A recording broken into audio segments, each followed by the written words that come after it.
ಮನುವಾದಿಗಳು ಇರಬಾರ್ದು ಅಂದ್ಬಿಟ್ಟು ಇವಾಗಿಂದಲ್ಲ, ಮುಂಚೆಯಿಂದನೂ ಇದೆ ಅಲ್ಲ. ಡಾಕ್ಟರ್ ಬಾಬಾ ಸಾಹೇಬ್ ಅಂಬೇಡ್ಕರ್ ಅವರು ಹಿಂದೂ ರಾಜ್ಯ ಸ್ಥಾಪನೆ ಆದರೆ ಏನೇನು ಅವಾಂತರ ಆಗುತ್ತೆ ಅಂತ ಬರೆದಿಟ್ಟು ಹೋಗಿದ್ದಾರೆ. ಅದು ಓದಕ್ಕೆ ಹೇಳಿ ಬಿ ಜೆ ಪಿಯವರಿಗೆ.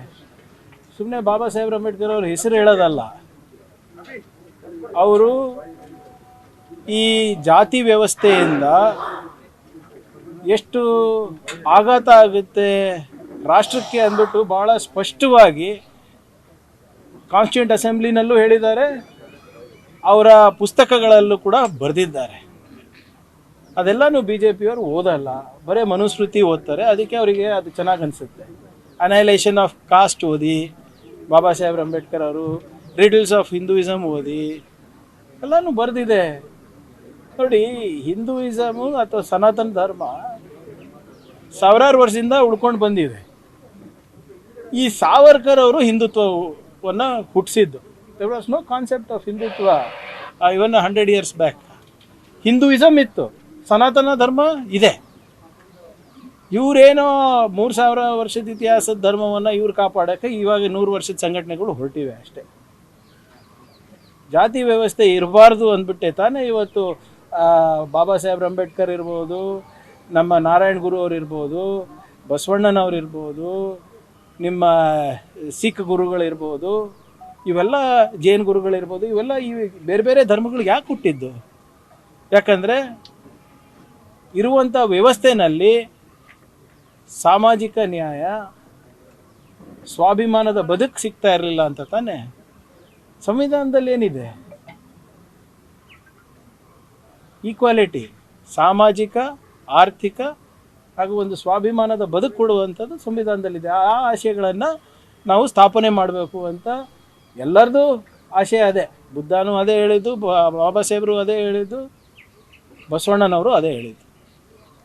ಸರ್, ನಾಗೇಂದ್ರ ಅವರಿಗೆ ಸಚಿವ ಸ್ಥಾನ ಕೊಟ್ಟಿರೋದಕ್ಕೆ ಬಿಜೆಪಿ ವಿರೋಧ ಮಾಡ್ತಿದೆ. ಸದನ ಒಂದು ಕೆಲಸ ಮಾಡಕ್ಕೆ ಹೇಳಿ ಸರ್, ಅಶೋಕ್ ಅವರಿಗೆ, ವಿಜೇಂದ್ರ ಅವರಿಗೆ ಒಂದು ಪಟ್ಟಿ ಕೊಡಕ್ಕೆ ಹೇಳಿ, ಯಾರು ಮಾಡಬೇಕು ಅಂತ.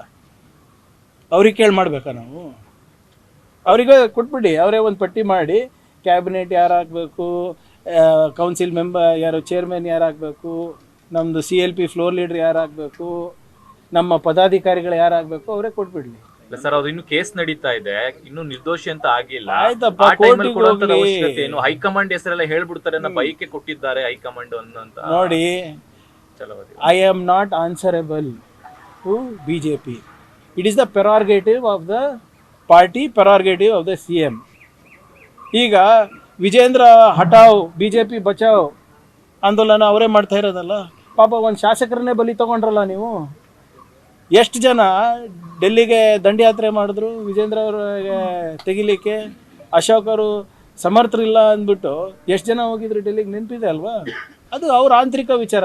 Do I have any problems with that? ಅವರು CT ರವಿಗೆ ಅವ್ರಾಗನ ಮಾಡ್ಕೊಳ್ಳಿ, ಯತ್ನಾಳ್ ಅವರಿಗೆ ಅವ್ರನ್ನ ವಾಪಸ್ ತಗೊಳ್ಳಿ, ಅದು ಅವ್ರ ಪಕ್ಷದ ವಿಚಾರ, ಇದು ನಮ್ಮ ಪಕ್ಷದ ವಿಚಾರ. ಕೇಸ್ ನಡೀತಾ ಇರಬೇಕಾದ ಸಂದರ್ಭದಲ್ಲಿ ಇನ್ನು ನಿರ್ದೋಷಿ ಆಗದಿರೋಂಥವ್ರಿಗೆ ಕೊಡುವಂಥದ್ದು ನೈತಿಕವಾಗಿ ಸರಿ ಇರುತ್ತಾ? ಈಗ ಜನಾರ್ದನ್ ರೆಡ್ಡಿ ಅವ್ರ ಕೇಸ್ ನಡೀತಾ ಇದೆ, ತಗೊಂಡಿಲ್ಲ ಪಾರ್ಟಿಗೆ. ಆಯ್ತು, ನಾನು ಹೇಳೋದು ಬಿಟ್ಬಿಡಿ ಸರ್. ಯತ್ನಾಳ್ ಅವ್ರು ಏನು ಹೇಳಿದರು? ವಿಜೇಂದ್ರ ಅವರಿಗೆ ಏನಾದರೂ ನೈತಿಕತೆ ಇದ್ದರೆ ರಾಜೀನಾಮೆ ಕೊಡಬೇಕು. ಪರಂ ಪೂಜ್ಯ ಅವರ ತಂದೆಯವ್ರ ಮೇಲೆ ಇರುವಂಥ ಆರೋಪ ಇದ್ದರೆ ಯಾವ ವೇದಿಕೆನೂ ಹತ್ತಬಾರ್ದು ಅಂತ ನಾವು ಹೇಳಿದ್ದ? ಚರ್ಚೆಗೆ ಬರ್ತೀರಾ ಯಾರ್ಯಾರು ಎಷ್ಟೆಷ್ಟು ಆಳದಲ್ಲಿದ್ದಾರೆ ಅಂತ? ಸದನ ನಡೀತದೆ ಅಲ್ಲ 13ನೇ ತಾರೀಕು, ಪ್ರಸ್ತಾಪ ಮಾಡಿ, ಏನು ದಾಖಲೆಗಳಿದೆ ಕೊಡಿ, ಅಥವಾ ತನಿಖೆ ನಡೀತಾ ಇದೆ ಅಲ್ಲ, ಅಲ್ಲನ ಹೇಳಿ. ಮುಖ್ಯಮಂತ್ರಿಗಳು ಡಮ್ಮಿ ಮುಖ್ಯಮಂತ್ರಿ ಆಗಿದ್ದಾರೆ DK ಶಿವಕುಮಾರ್ ಅಂತ ಅವ್ರು ಹೇಳಿದ್ರೆ ಇವ್ರ ಕೈಲಿ. ಈಗ ನೋಡಿ, ಸರ್ಕಾರ ನಡೀತಾ ಇರೋದು BJP ಅವ್ರಿಗೆ ಕೇಳಿ ನಡೆಸ್ತಾ ಇಲ್ಲ, ಅಥವಾ ಕೇಶವ್ ಕೃಪೆಯಿಂದ ನಾವು ನಡೆಸ್ತಾ ಇಲ್ಲ. ಈಗ ನಿಮ್ಗೆಲ್ಲರಿಗೂ ಗೊತ್ತಿದೆ, ಅಶೋಕ್ ಅವರೇ ಹೇಳಿದಲ್ವಾ, ಒಬ್ಬ ಯಾವನೋ RSSನಲ್ಲಿ ಕುತ್ಕೊಂತಾನಂತಲ್ಲ, ಚೀಟಿ ಬರ್ಕೊಡ್ತಾ ಇರ್ತಾನೆ, ಏನು ಹೇಳಿದ್ದಾರೆ ಏನು ಹೇಳಿಲ್ಲ, ಮತ್ತು ಅವ್ರು ಹೇಳಿದ್ದನ್ನು ಸರಿಯಾಗಿ ಅಲ್ಲಿ ಸದನದಲ್ಲಿ ಹೇಳಿದಾರ ಇಲ್ಲ, ರಿಪೀಟ್ ಮಾಡಿದಾರ ಇಲ್ಲ, ಒಂದು ಮಾರ್ಕ್ ಶೀಟ್ ಇದೆ ಅಂತಲ್ಲ, ಅವ್ರು ತಾನೇ ಹೇಳಿದ್ದು. ಅಂಥದ್ದು ಇಲ್ಲಿಲ್ಲಪ್ಪ, ಅವರಲ್ಲಿದೆ. They are controlled by RSS. ನಿಮ್ಗೆ ನೆನಪಿದ್ಯಾ? ಹಿಂದಿನ ನಾವು ವಿರೋಧ ಪಕ್ಷದಲ್ಲಿದ್ದಾಗ RSS ಕೈಗೊಂಬೆ ಅಂತ ಘೋಷಣೆ ಕೂಗಿದ ತಕ್ಷಣ ಏನು ಮಾಡ್ತಾಯಿದ್ರು? ಸದನವನ್ನು ಮುಗಿಸ್ತಾ ಇದ್ರು. ಯಾಕೆ? ಅಲ್ಲಿ ಕೆಟ್ಟ ಮೆಸೇಜ್ ಹೋಗಬಾರ್ದು ಅವರ ಪೊಲಿಟಿಕಲ್ ಮಾಸ್ಟರ್ಸಿಗೆ ಅಂತ. ಈಗಲೂ ಕೂಡ RSS ಅಂದರೆ ಯಾರ ಮೈ ಮೇಲೆ ಬೀಳ್ತಾರೆ? BJP ಅವ್ರು ಬೀಳ್ತಾರೆ. ಯಾರು ಆಳು ಮಕ್ಕಳು ಅವ್ರಿಗೆ ಗೊತ್ತಿದೆ. ಸರ್, ಅಶ್ವಥ್ ನಾರಾಯಣ ಅವರ ಕಚೇರಿ ಮೇಲೆಲ್ಲ ಪೋಸ್ಟರ್ ಅಂಟಿಸಿದೆ ಯೂತ್ ಕಾಂಗ್ರೆಸ್ ಅವರು. ಏನಂತ? ಏನು ಮೋದಿ RSS ಮತ್ತೆ ಮೋದಿ ಅವ್ರ ವಿರುದ್ಧವಾಗಿ ಸೆನ್ಸಿಗಳನ್ನ ಹೊರಡಿಸಿದ್ದೆ ಮೋದಿ ಅವರಿಗೆ ಪೋಸ್ಟರ್ ವಾರ್ ಮತ್ತೆ ಈಗ ಪೋಸ್ಟರ್ ವಾರ್ ಅಲ್ಲ. ನಿಮ್ಗೆ ಗೊತ್ತಿರೋ ಹಾಗೆ ಜಂತರ್ ಮಂತರ್ನಲ್ಲಿ ಸಾವಿರಾರು ಮಕ್ಕಳ ಮೇಲೆ ಲಾಠಿ ಚಾರ್ಜ್ ಆಗಿದ್ದು, ಪೆಲೆಟ್ ಗನ್ಸನ್ನು ಉಪಯೋಗ ಮಾಡಿದ್ದು ನಿಜ. ಸುಪ್ರೀಂ ಕೋರ್ಟ್ನಲ್ಲಿ ನಿನ್ನೆ ವಾದ ನಡೀತಾ ಇದೆ. ಹೇಗಿದಾಯಿತು, ಯಾವ್ದಾಯಿತು, ಸ್ಟ್ಯಾಂಡರ್ಡ್ ಆಪರೇಟಿಂಗ್ ಪ್ರೊಸೀಜರ್ಸ್ನಲ್ಲಿ ಬರುತ್ತಾ ಅಂತ ಕೇಳಿದಾಗ ಸರ್ಕಾರಿ ವಕೀಲರು ಬರೋದಿಲ್ಲ ಅಂತ ಕೇಳಿದ್ರು. ಮತ್ತು ಯಾರು ಆರ್ಡರ್ ಕೊಟ್ಟರು ಇದಕ್ಕೆ? ಮತ್ತು ಅದಕ್ಕೆ ಉತ್ತರ ಬೇಡವಾ? ಮೋದಿಯವ್ರು ಎಲ್ಲಿದ್ದಾರೆ? ಶಾ ಅವ್ರು ಎಲ್ಲಿದ್ದಾರೆ? ಇನ್ಸ್ಟಾಗ್ರಾಮ್ ರೀಲಿಗೆ ಬರಲಿಕ್ಕೆ ಅವರಿಗೆ ಪುರ್ಸೋತಿದೆ, ಪಾರ್ಲಿಮೆಂಟಿಗೆ ಬಂದು ಅವರಿಗೆ ಮಾತಾಡಿಕ್ಕೆ ಪುರ್ಸೋತಿಲ್ವಾ?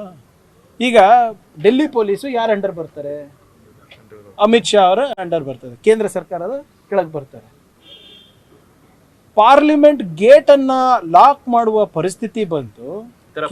ಕೇಳ್ಬೋದು. ಈಗ ಅವ್ರ ಮನೆ ಮುಂದೆ ಅಂಟಿಸಿದ್ರೆ ಅದು ನಾನು ಖಂಡಿಸ್ತೀನಿ. ಕಚೇರಿ ಈಗ BJP ಕಚೇರಿನಲ್ಲಿ ಅವ್ರು ಬಂದು ಅಂಟಿಸಲ್ವೇನ್ರಿ ನಮ್ಮ ಮುಂದೆ? ಈಗ ಮೊನ್ನೆ ತಾನೇ ನಮ್ಮ ಕಚೇರಿ ಮುಂದೆ ಪ್ರೊಟೆಸ್ಟ್ ಮಾಡಬೇಕಾಗಿತ್ತಲ್ಲ, ಬಂದಿದ್ರಲ್ಲ 2 ಬಸ್ ತಗೊಂಡು BJP ಅವರು. ಅವಾಗ ನೀವು ಕರೆಕ್ಟಾಗಿದ್ದು ನಾವು ಸರಿ ಇಲ್ಲ ಅಂತ ಹೇಳಿದ್ರೆ ಓಕೆ, ನೀವೇ ಪ್ರಾರಂಭ ಮಾಡಿಬಿಟ್ಟು ಉತ್ತರ ನಮಗೆ ಕೇಳ್ತಿರಲ್ಲ. ಆಯಿತು, ಪೋಸ್ಟರ್ ಅಂಟಿಸಿದ್ದು ತಪ್ಪು, done, I will take it. ಅವ್ರು ಮಾಡಿದ್ದು ಕರೆಕ್ಟಾ? ಯಾವುದು?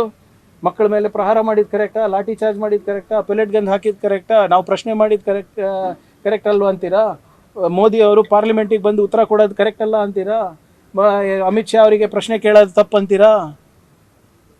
ಎಲ್ಲಿದ್ದಾರಪ್ಪ? ಮಿಕ್ಕಿದ ಟೈಮ್ನಲ್ಲೆಲ್ಲ ರಾಜಾರೋಷವಾಗಿ ಮಾತಾಡ್ತಾರೆ. ಯಾವುದು ನಿಮ್ಮ ಎಲೆಕ್ಷನ್ ಇದ್ದರೆ ಎಲ್ಲ ಇಶ್ಯೂಗಳ ಬಗ್ಗೆ ಮಾತಾಡ್ತಾರೆ. ಆದರೆ ಮಕ್ಕಳ ಭವಿಷ್ಯ ಬಂದಾಗ ಯಾಕೆ ಇವರು ತುಟಿಗಳನ್ನು ಹೊಲ್ಕೊಂಡಿದ್ದಾರೆ? ಇವರು ಖಾತೆ ಹಂಚಿಕೆ ಇನ್ನೂ ಆಗದೇ ಇರೋದ್ರ ಹಿನ್ನೆಲೆ ಸರ್, ಈಗ 48 ತಾಸು ಹೈಕಮಾಂಡ್ ಖಾತೆ ತಲುಪಿಲ್ವಾ ಅಂತ ಪ್ರಶ್ನೆ ಮಾಡ್ತಾರೆ. ನೋಡಿ, ನಾನು ಈಗ ಅಶೋಕ್, ನೀವು ಯಾಕೆ ಎಷ್ಟು ಇಂಪಾರ್ಟೆನ್ಸ್ ಕೊಡ್ತಾ ಇದ್ದೀರಾ BJP ಅವರಿಗೆ? ವಿಪಕ್ಷ ನಾಯಕ ಇಲ್ಲ, ವಿಪಕ್ಷ ನಾಯಕರು ಹೇಳಿ ಕರೆಕ್ಟ್ ಆಗಿ, ನೋಡಪ್ಪ ಹಿಂಗೆ ನಮ್ಮ ಹತ್ರ ಪ್ರೂಫ್ ಇದೆ, ಈಗ ಮಾತಾಡಿದ್ರೆ ಓಕೆ. ಬಾಯಿ ಚಪ್ಪಳಕ್ಕೆ ಮಾತಾಡೋಕ್ಕೆಲ್ಲ ನಾವು ರಿಯಾಕ್ಷನ್ ಮಾಡಿದ್ರೆ ಆಯಿತು. ಈಗ ನಾನು ಹೇಳೋದು ಬಿಟ್ಬಿಡಿ. ಮತ್ತೊಮ್ಮೆ ನಿಮ್ಗೆ ನೆನಪಿದೆಯಾ, ಯಡಿಯೂರಪ್ಪ ಅವರು ವೇದಿಕೆಯಲ್ಲಿದ್ದಾಗ ಒಬ್ಬ ಹಿರಿಯ BJP ನಾಯಕರು ಇವ್ರಿಗೇನು ಗೊತ್ತು, ನಾವು ಕಪ್ಪ ಕೊಟ್ಕೊಂಡು ಬಂದಿದ್ದೀವಿ ಅಂತ ಹೇಳಿದ ನಿಮ್ಮ ಮೈಕ್ಗಳ ಕ್ಯಾಪ್ಚರ್ ಮಾಡಿದೆ ಅಲ್ವಾ? ನಿಮ್ಮ ವಿಡಿಯೋ ದೃಶ್ಯಾವಳಿನಲ್ಲೇ ಬಂತಲ್ಲ. ಅಲ್ಲಿ ಕಲ್ಚರ್ ಇರೋದು ಸರ್. ಒಬ್ಬ KSRTC ಬಸ್ ಕಂಡಕ್ಟರ್ ಹತ್ರ ಎಷ್ಟೊಂದು ಆಸ್ತಿ ಇದೆ ಅಂತಲ್ಲ, ಹೇಗೆ ಬಂತು ಅಂತ ಯತ್ನಾಳ್ ಅವ್ರು ಹೇಳ್ತಾರೆ ಕೇಳಿ. KPSC ಚೇರ್ಮನಿಗೆ 100 ಕೋಟಿ ಕಲೆಕ್ಷನ್ ಮಾಡಿದ್ರಂತಲ್ಲ, ಅವ್ರು ಹೇಳ್ತಾ ಇರೋದು, ಇದು ನಾವಲ್ಲ. ನನಗೆ ವಿಚಿತ್ರ ಏನು ಅನಿಸ್ತಾ ಇದೆ ಸರ್, ನೀವು ದಯವಿಟ್ಟು ಅವ್ರು ಹೇಳೋದನ್ನು ನನಗೆ ಕೇಳ್ತೀರಾ? ಓಕೆ, ವಿರೋಧ ಪಕ್ಷದ ನಾಯಕರಿಗೆ ಗೌರವ ಕೊಟ್ಟು ನನ್ನ ಅಲ್ಪಜ್ಞಾನ ಏನಿದೆ ಅದನ್ನು ಉಪಯೋಗ ಮಾಡಿ ಏನೋ ಉತ್ತರ ಕೊಡ್ತೀನಿ. ಅವ್ರ ಪಾರ್ಟಿದವ್ರು ಅವ್ರ ಪಾರ್ಟಿ ಬಗ್ಗೆ ಮಾತಾಡಿದಾಗ ಅವ್ರಿಗೆ ಯಾಕೆ ಕೇಳಲ್ಲ? ನೀವು ಎಲ್ಲಿ ಕೇಳಿದ್ದೀರಾ? ಒಂದು ತೋರಿಸ್ಬಿಡಿ,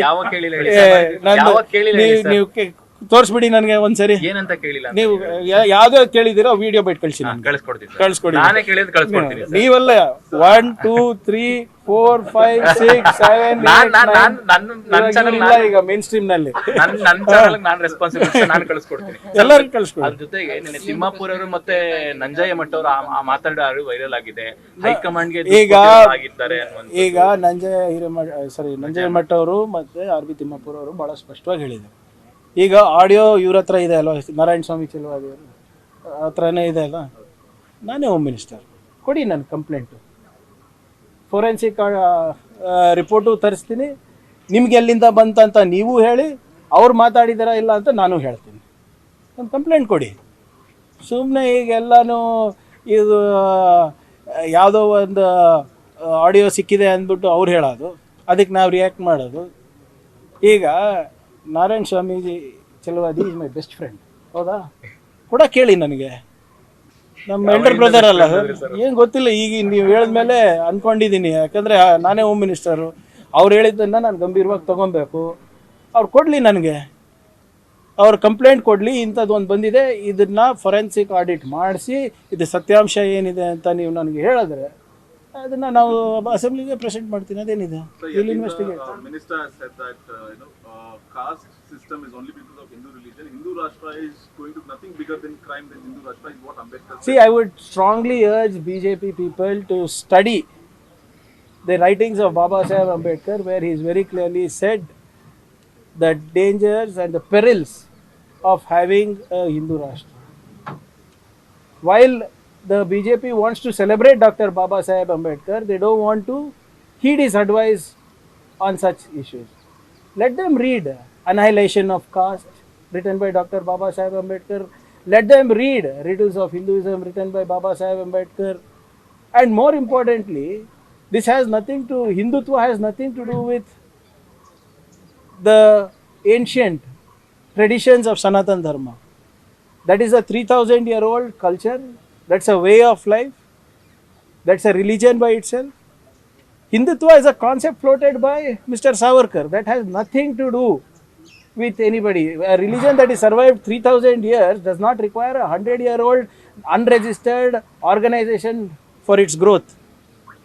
All of you are Hindus only, no? You all come in that same system. RSS was there before this. When your grandfather was there, when your great-grandfather was there, RSS was there. See, this RSS is the one that is sowing communal seeds, that is creating discontentment among people. Please listen to the last speech of Dr. Baba Saheb Ambedkar in the Constituent Assembly. He asks the question, who are anti-nationals? And he says that those people are the real anti-nationals who create jealousy and animosity between castes, between religion. They are the real anti-nationals because they are the ones who create hurdles and barriers for the economic and social progress of the country. And in this situation, who are the ones sowing seeds of communal? Who are the ones sowing communal seeds? It's the RSS and the BJP. So the union government wants to place the delimitation bill, and they approached the LOP also yesterday. And LOP See, said very firm clearly, the delimitation bill is to take control of the delimitation commission.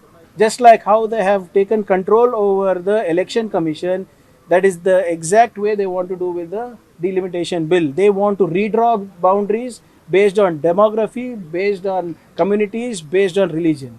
And you have seen that happen in Assam.